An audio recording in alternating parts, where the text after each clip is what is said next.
everyone, welcome to today's special segment on Crime Debates Live. We are diving into a hot topic that's been stirring conversation across the nation. Now we have a special guest. Welcome, Miss Nikki.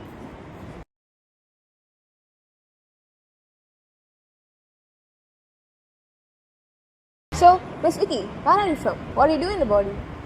I'm born from the liver and I activate clotting factors. So basically, I'm like a boss for a set of proteins that help to clot blood. There are 11 factors in the body that help to clot blood, namely fibrinogen, prothrombin, tissue thromboplastin, calcium ions, labile factor, stable factor, antihemophilic factor, Christmas factor, Stewart-Prover factor, plasma thrombin antecedent, H-MEL factor, and fibrin stabilizing factor.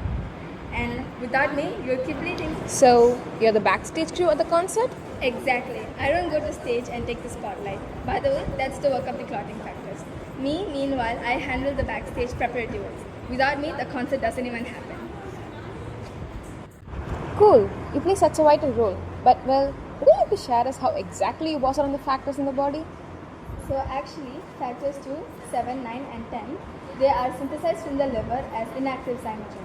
And they undergo post-transcriptional modifications such as gamma carboxylation and glutamic acid residue. This gamma carboxylation reaction requires an enzyme called gamma-glutamyl carboxylase. This enzyme requires vitamin K, and that's me. This is the connection between me and the blood coagulation system. So, tell us more about it. There's a cascade mechanism that occurs among the clotting factors. One clotting factor will activate the next, and this occurs consecutively, forming a cascade. In any case, if one of the clotting factor is deficient or inhibited, the clotting mechanism stops right there.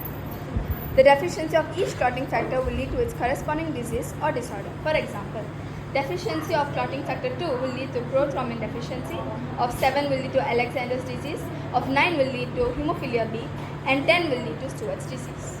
What happens when someone doesn't get enough of you? Oh, then it's just bleeding and bruising everywhere. From the nose, from the gums, from stubbed toes, from small bruises and cuts, like everywhere. And don't even get me started about newborns. They need a shot of me right away after being born because their intestinal flora can't synthesize me. So, where can we find you in, Sweetie? You can find me in green vegetables like broccoli, spinach, kale, egg yolk, cheese and meat. Okay viewers, now we have another special guest on our show, which is Miss Rafi.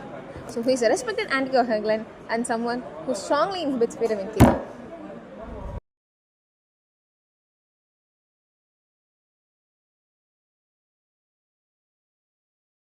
An oral anticoagulant, a blood thinner. I work by inhibiting vitamin K dependent clotting factor in the liver, ultimately reducing the blood's ability to clot.